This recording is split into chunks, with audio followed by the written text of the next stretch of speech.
জয় বন্ধুসকল, welcome back my YouTube channel মিথুনাৰ vlogs. পুনৰ এটা নতুন ভিডিঅ'লৈ আপোনালোক সকলোকে স্বাগতম জনাইছোঁ। বন্ধুসকল, আপোনালোকৰ কাৰণে এটা বহুতে বেছি ভাল খবৰ লৈ আহিছোঁ। ইম্পৰ্টেণ্ট ভিডিঅ' হ'বলৈ গৈ আছে। আপোনালোকে হয়তো থাম্বনেল টাইটেল চাই ইতিমধ্যে গম পাইছে, আৰু আপোনালোকে হয়তো ইতিমধ্যে প্ৰেক্টিছ কৰি আছে, বা আছাম পুলিচেই হওক বা আছাম কামাণ্ডৰ কাৰণে হওক, আপোনালোকে প্ৰেক্টিছ কৰি আছে। যেহেতু প্ৰেক্টিছ কৰি আছে, আপোনালোকৰ কাৰণে এটা বহুতে বেছি ভাল খবৰ লৈ আহিছোঁ। এই ভিডিঅ'টোৰ জৰিয়তে সকলোখিনি ফুল ইনফৰ্মেশ্যন সহকাৰে জনাবলৈ বিচাৰিছোঁ। গতিকে ভিডিঅ'টো সকলো স্কিপ নকৰাকৈ শেষলৈকে চাব, কাৰণ যেতিয়া আপোনালোকে শেষলৈকে চাব তো সকলোখিনি গম পাব।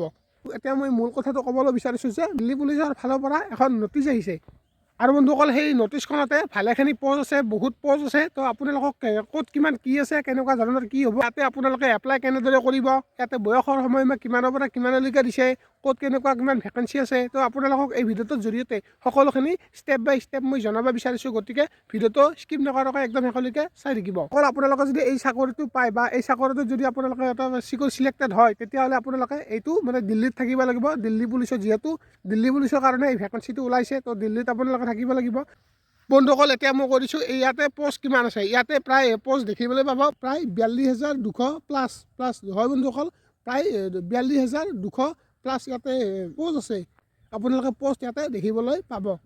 আৰু বন্ধুসকল, লগতে এইখিনি পদৰ অতি সোনকালে এপ্লাই ষ্টাৰ্ট হ'ব, এপ্লাই অনলাইন ষ্টাৰ্ট হ'ব, অতি সোনকালে হ'ব। বয়সৰ সময়মতে কৰিছোঁ বন্ধুসকল, আপোনালোকে ইয়াতে 18 বছৰ হ'লে ইয়াতে এপ্লাই অনলাইন কৰিব পাৰিব। প্ৰায় 25 বছৰলৈকে জেনেৰেল কেণ্ডিডেটে এপ্লাই অনলাইন কৰিব পাৰিব।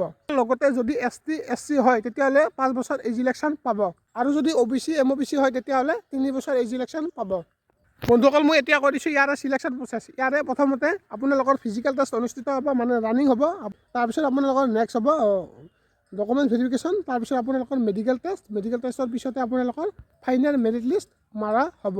এই সকলোখিনি হোৱাৰ পিছতে আপোনালোকে চিলেক্টেড হ'ব, ফাইনেলি মেৰিট লিষ্টত আপোনালোকে চাকৰিটোৰ কাৰণে চিলেক্টেড হ'ব। বন্ধুসকল, আপোনালোকে বয়সৰ সময়ত এতিয়া গম পালে, আৰু প'ষ্টৰ বিষয়ে আপোনালোকে গম পালে। এতিয়া কৰিছোঁ আপোনালোকৰ এডুকেশ্যন কোৱালিফিকেশ্যন। হয় বন্ধুসকল, এডুকেশ্যন কোৱালিফিকেশ্যন। এইখিনি পদত এপ্লাই কৰিবলৈ হ'লে ইয়াৰে এডুকেশ্যন কোৱালিফিকেশ্যন কিমান লাগিব? 12 পাছ হ'ব লাগিব। আপোনালোকে 10 পাছ হ'লেও আপোনালোকে এপ্লাই কৰিব পাৰিব। 10 পাছটো 12 পাছ হ'ব লাগিব, যদিহে আপোনালোকে দিল্লী পুলিচত এপ্লাই অনলাইন কৰিব বিচাৰে।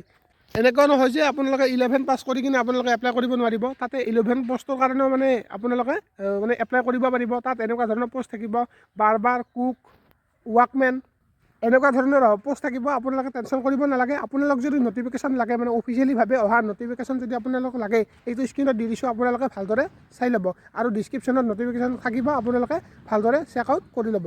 যদিহে আপোনালোকে অসম পুলিচৰ কাৰণে যদি ৰিটেন এক্সামৰ কাৰণে যদি তৈয়াৰী কৰি আছে, তেতিয়াহ'লে এখন বেষ্ট বুক লৈ আহিছোঁ। এইখন বেষ্ট বুক আপোনালোকে ভালদৰে এইখন চাব পাৰে।